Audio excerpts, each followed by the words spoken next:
Hello बच्चों। Vector खत्म हो चुका है। ठीक है। अब हम लोग 3D पढ़ेंगे। 3D मतलब हुआ थ्री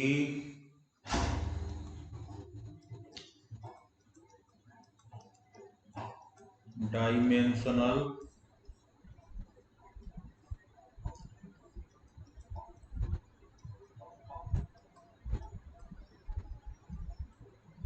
ज्योमेट्री।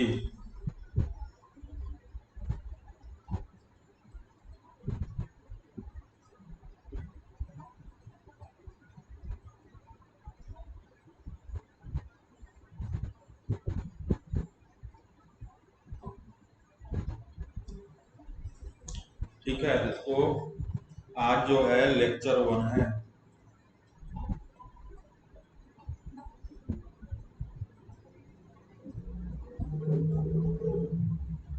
ठीक है ना।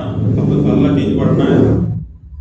सबसे पढ़ सबसे पहला चीज जो पढ़ना है इसमें वो है direction cosine of A vector. Direction cosine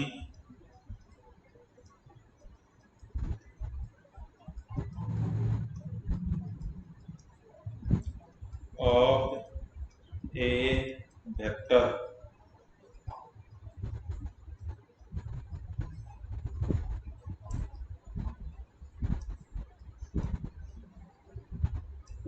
direction cosine of A vector पढ़ना है। ठीक है, तो लिखेंगे लेट वेक्टर ए बराबर x I cap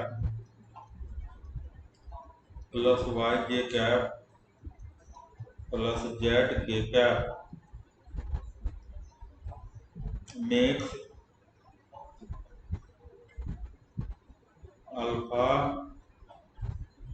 beta gamma angle with x axis, दो y axis and z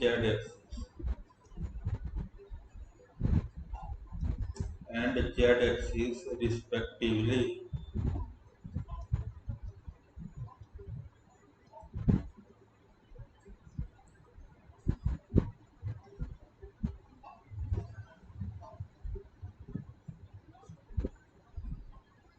Then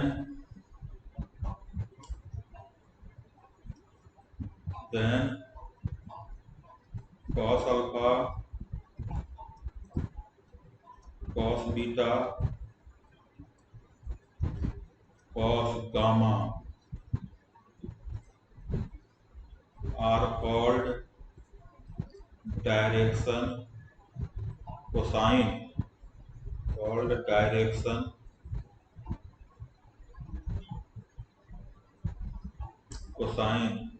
जिसको शॉर्ट फॉर्म क्या हो गया, डीसी।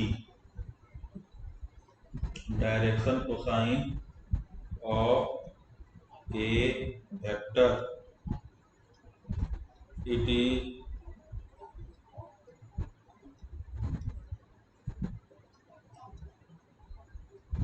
usually denoted by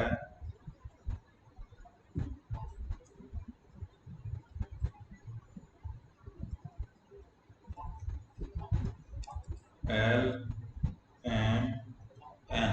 ठीक है, किससे डिनोट करते हैं, LMN से। तो कैसे निकालेंगे LMN का वैल्यू, ए वेक्टर है दिया हुआ। ए वेक्टर क्या है, एक्स आई कैप प्लस वाई जे कैप प्लस जेड के कैप। एक वेक्टर है ए, एक्स आई कैप प्लस वाई जे कैप प्लस जेड के कैप एक वेक्टर है, और अल्फा बीटा गामा एंगल बना रहा है किसके साथ, एक्स एक्सिस के साथ अल्फा एंगल, वाई एक्सिस के साथ बीटा एंगल, जेड एक्सिस के साथ गामा एंगल बना रहा है। कौन, वेक्टर ए। तो cos alpha, cos beta, cos gamma को क्या कहते हैं, direction cosine of vector A. Direction cosine of vector ए। ठीक है, समझ गए। डायरेक्शन कोसाइन किसका हो गया, ये वेक्टर ए कौन हो गया, अल्फा बीटा गामा। इसको हम लोग एलएमएन से डिनोट करेंगे। कॉस अल्फा मतलब हो गया, यहाँ लिख दे रहा हूं मैं, अल्फा बराबर हो गया कॉस, एल बराबर हो गया कॉस अल्फा, एम बराबर हो गया कॉस बीटा, और एन बराबर हो गया कॉस गामा। ठीक है, तो ए डॉट आई कैप करेंगे हम लोग। ए डॉट आई कैप करोगे तो एक्स आएगा। ठीक है, तो यहां लिखेंगे modulus of vector A, formula लगाएंगे डॉट प्रोडक्ट का, modulus of I cap A vector और आई कैप मतलब हो गया एक्स एक्सिस, आई कैप मतलब हो गया एक्स एक्सिस। तो ए वेक्टर और एक्स एक्सिस के बीच में कॉस अल्फा है, तो कॉस अल्फा बराबर एक्स। कॉस अल्फा जो है एल है, तो एल बराबर कितना आ गया, एक्स बटे मॉडुलस ऑफ वेक्टर ए।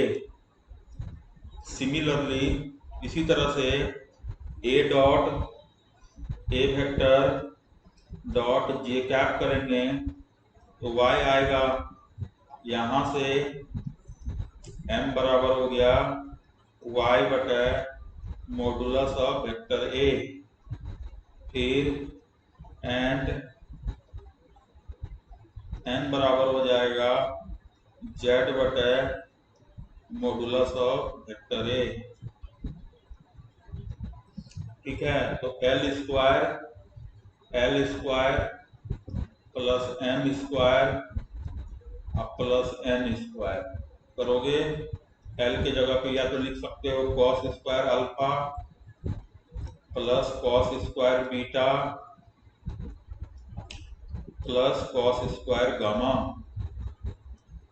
ठीक है, पुट करोगे तो आएगा एक्स स्क्वायर बटे मॉडुलस ऑफ वेक्टर ए का स्क्वायर प्लस वाई स्क्वायर बटे मॉडुलस ऑफ वेक्टर ए का स्क्वायर, कॉस गामा हो गया जेड स्क्वायर बटे मॉडुलस ऑफ वेक्टर ए का स्क्वायर। ठीक है, तो यहाँ पे आ जाएगा, यहाँ पे हो गया X square plus Y square plus Z square बटे मॉडुलस ऑफ वेक्टर ए का स्क्वायर।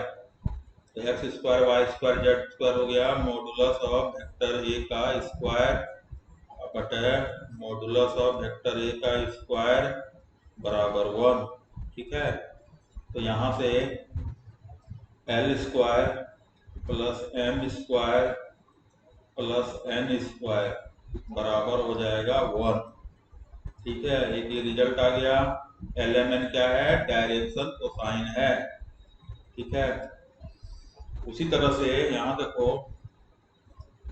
यहाँ पे पुट करोगे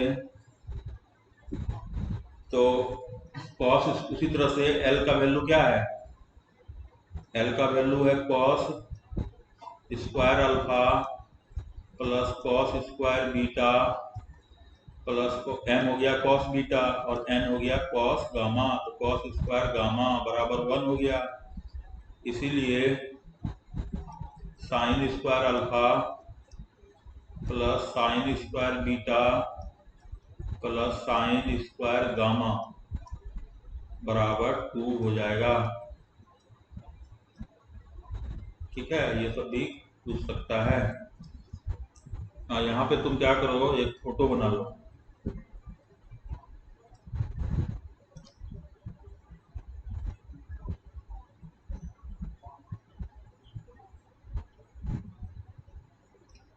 देखो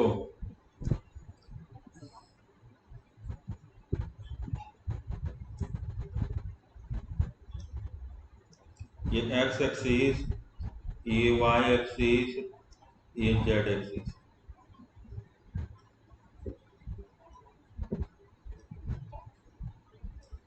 ठीक है, ये हो गया ओरिजिन। फिर यहाँ पर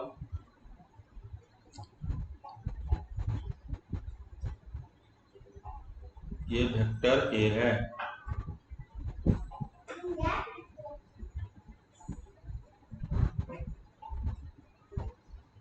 ये वेक्टर ए है, ठीक है।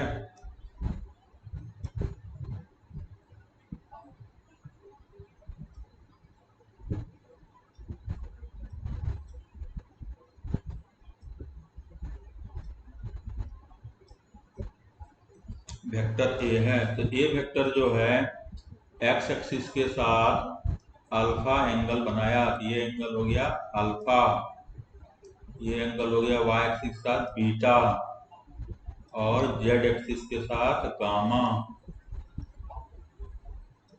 ठीक है।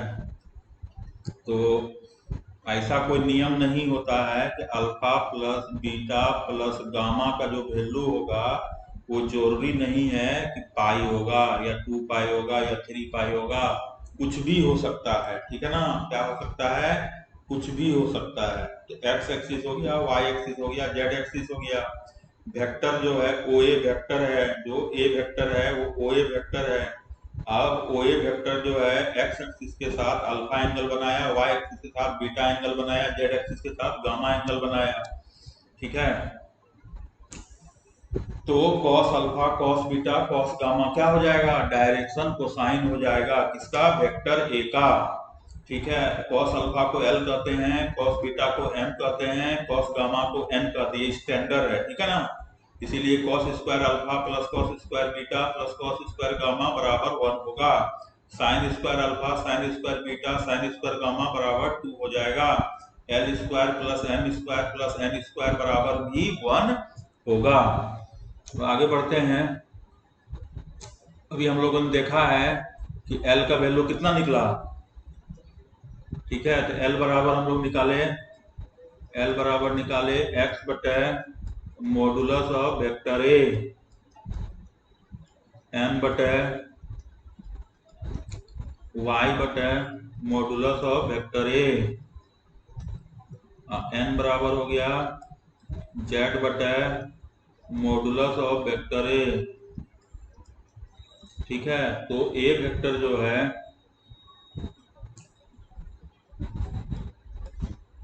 ए वेक्टर क्या होता है? एक्स आई कैप है प्लस वाई जे कैप है प्लस जेड के कैप है, ठीक है। अब देखो इसको ए कैप लिखो, ए कैप लिखोगे तो किससे डिवाइड करोगे? वेक्टर ए बटे मॉडुलस ऑफ वेक्टर ए होगा ना। तो पुट कर दो वैल्यू, सबको करो। एक्स बटे modulus of vector A I cap plus Y बटे modulus of vector A J cap plus Z बटे modulus of vector A K cap, ठीक है। तो यहां से ए कैप बराबर लिखेंगे, ठीक है। तो X by modulus of vector A क्या हो गया? एल आई कैप, वाई बटे मॉडुलस ऑफ ए क्या हो गया? एम जे कैप, और जेड बटे मॉडुलस ऑफ ए क्या हो गया? N K cap. तो ये हो जाएगा ए कैप। तो देखो तुम ध्यान से, एक ए कैप जो है वेक्टर है, यूनिट वेक्टर है, इसका आई कैप जे कैप और के कैप का जो आई कैप जे कैप और के कैप का जो ये है कोफिशिएंट है, वही क्या है? Direction cosine of vector A है। तो बहुत आसान है क्या? डायरेक्शन कोसाइन निकालना। कैसे निकालोगे? कोई वेक्टर अगर दिया हुआ है तो उसका डायरेक्शन कोसाइन कैसे निकालोगे? ठीक है, तो डायरेक्शन कोसाइन निकालेंगे, उसका यूनिट वेक्टर ले लेंगे, जो कोफिशिएंट आएगा वही डायरेक्शन कोसाइन हो गया, जो कोफिशिएंट आएगा वही डायरेक्शन कोसाइन हो गया। जैसे मान लो कोई वेक्टर ए है, ए वेक्टर है 2i कैप प्लस जे कैप माइनस के कैप, ठीक है। यूनिट वेक्टर क्या लिखेगा? 2/√6 आई कैप 1/√6 जे कैप -1/√6 के कैप, ठीक है। यही हो गया ए कैप। ठीक है, तो ये 2/√6 आई कैप प्लस 1/√6 जे कैप माइनस 1/√6 के कैप, यही हो गया ए कैप हो गया।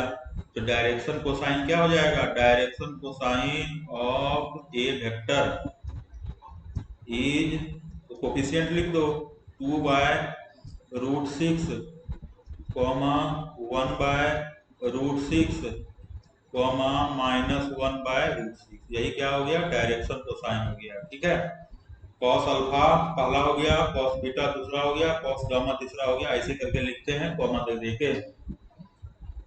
तो डायरेक्शन कोसाइन निकालना बहुत आसान है, किसी भी वेक्टर का वेक्टर लो, उसका यूनिट वेक्टर निकालो, कोई भी वेक्टर है वो लो, उसका यूनिट वेक्टर निकालो, कर लो। तो इस तरह से डायरेक्शन कोसाइन निकलेगा।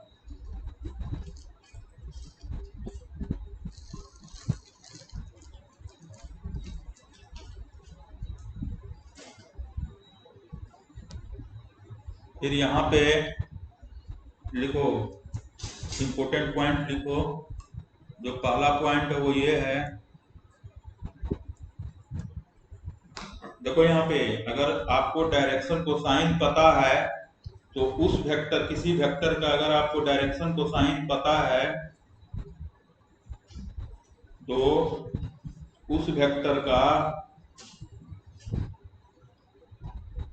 यूनिट वेक्टर आपको पता है, तो कैसे लिखेंगे, इफ, देखो हम ऐसे लिखते हैं, if a vector has direction cosine as L M N, element क्या है, वेक्टर ए का डायरेक्शन कोसाइन है, then a vector A cap बराबर हो जाएगा L I cap plus M J cap plus N K cap हो जाएगा। और दूसरा लिखोगे एंड वेक्टर ए बराबर हो जाएगा lambda into L I cap plus M J cap plus N K cap. ठीक है, इस तरह से ये वेक्टर लिख सकते हो, समझ गए यहां तक। अगला देखिए,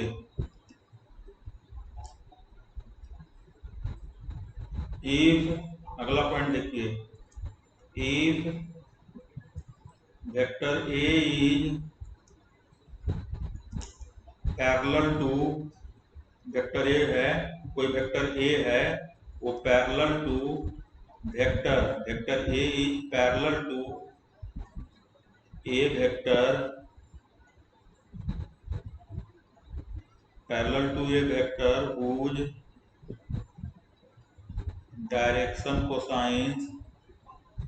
whose direction cosines are L M N। ठीक है, देन ए वेक्टर को क्या लिखोगे, मतलब ए वेक्टर जो है, वेक्टर ए जो है वो पैरेलल है एक दूसरे वेक्टर का।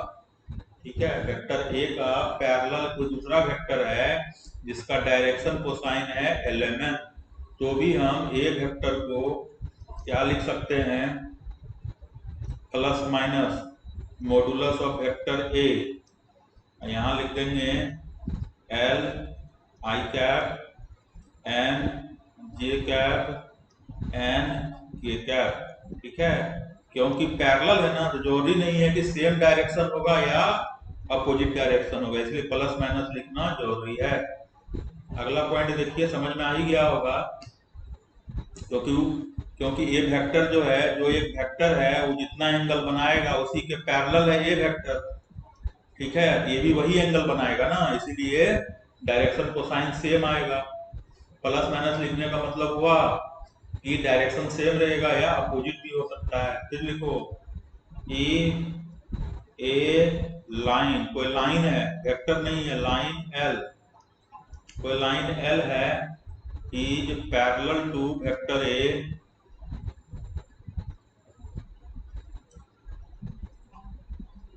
कोई लाइन L है जिसके पैरेलल कोई वेक्टर A है, ठीक है, whose direction cosines are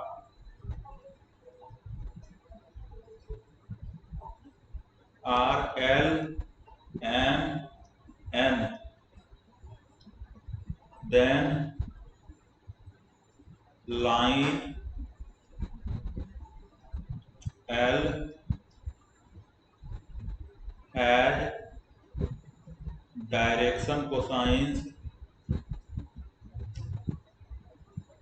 as L M N और -L -M -N, ठीक है। कोई लाइन L है, ठीक, जो पैरेलल है वेक्टर A का, ठीक है, और वेक्टर A का डायरेक्शन कोसाइन है L, M, N, then line L has also direction cosine as LMN और -L -M -N, दोनों में कोई भी तुम एक यूज कर सकते हो। करने का मतलब ये हुआ, ठीक है, और कोई मतलब नहीं हुआ। समझ गए? ठीक है, कि अगर वेक्टर A का डायरेक्शन कोसाइन जो है वही लाइन L का भी होगा। ठीक, अगला पॉइंट में है if A line L has direction cosine L M N, if a line L has direction cosine L M N, then line L is parallel to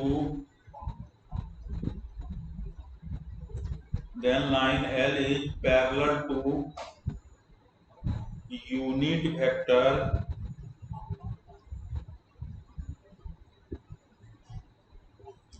L I cap plus M J cap plus N K cap, ठीक है।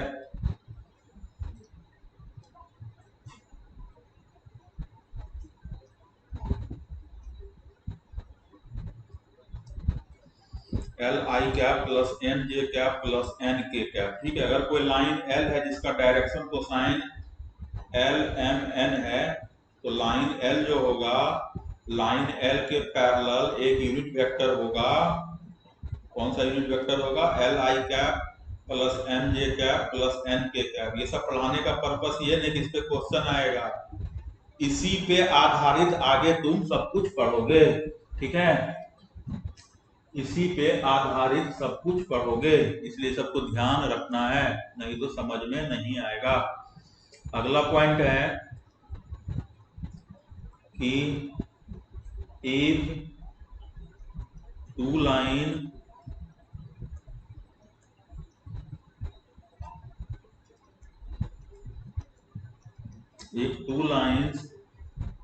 L1 and L2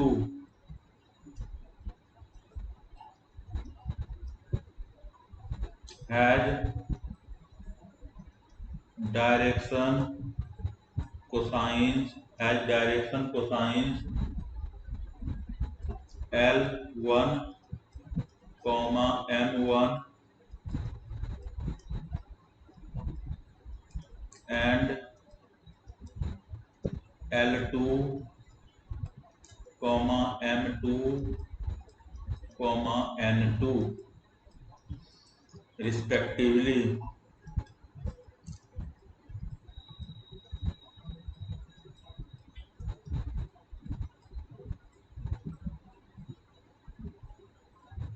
then, ठीक है, दो line है, एक line L1 है, दूसरा line L2 है, ठीक है, और दोनों का डायरेक्शन कोसाइन हमको पता है, तो दोनों के बीच में cos theta, then cos theta बराबर हो जाएगा L1 L2 plus M1 M2 plus N1 N2, ठीक है, यही आएगा बटे रूट अंडर L1 का स्क्वायर प्लस M1 का स्क्वायर प्लस N1 का स्क्वायर, और फिर यहाँ हो जाएगा L2 का स्क्वायर प्लस M2 का स्क्वायर प्लस M2 का स्क्वायर। तो L1 square plus L2 M1 square plus M1 होगा, ये भी 1 होगा, इसीलिए cos थीटा बराबर हो जाएगा L1 L2 plus M1 M2 plus N1 N2।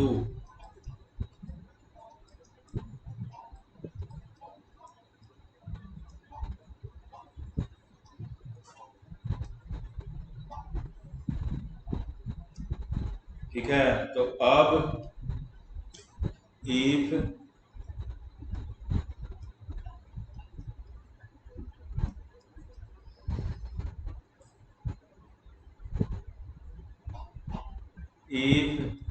these lines are parallel, these lines are perpendicular,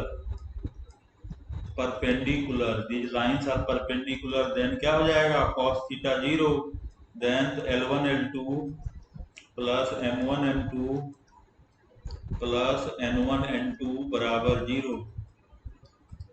ठीक है, फिर लिखो if these lines are parallel then,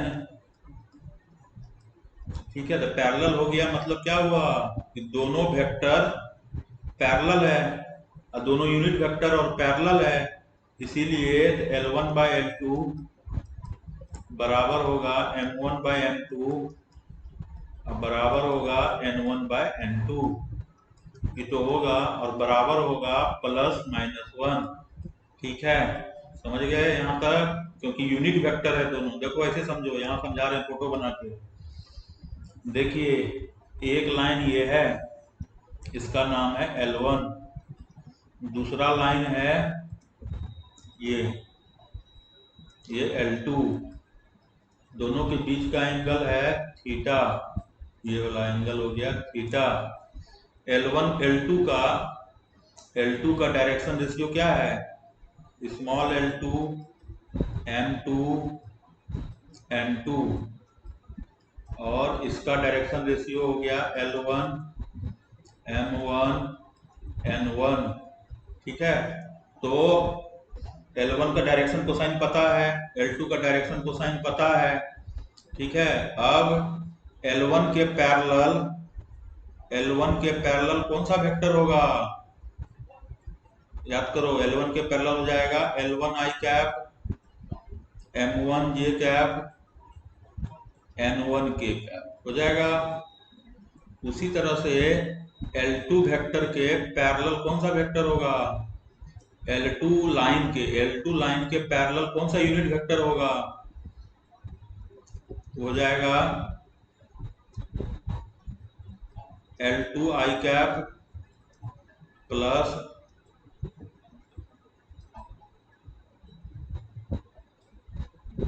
M2 J cap plus N2 K cap. तो दोनों line के पैरेलल दो unit vector मिल गया, इन दोनों यूनिट वेक्टर के बीच में भी cos थीटा, इन दोनों यूनिट वेक्टर के बीच में भी थीटा एंगल ही बनेगा, इन दोनों वेक्टर के बीच में भी थीटा एंगल ही बनेगा, इसलिए डॉट प्रोडक्ट ले लेंगे, तो ये वाला फॉर्मूला cos थीटा का ये वाला फॉर्मूला आ जाएगा, ये वाला फॉर्मूला आएगा। चूंकि यूनिट वेक्टर है इसलिए L1 square plus M1 square plus N1 square 0 होगा, L2 square plus M2 square 0 होगा। बाकी तो समझ में आ ही गया होगा। ठीक है, तो अगला क्लास में पढ़ेंगे 3D के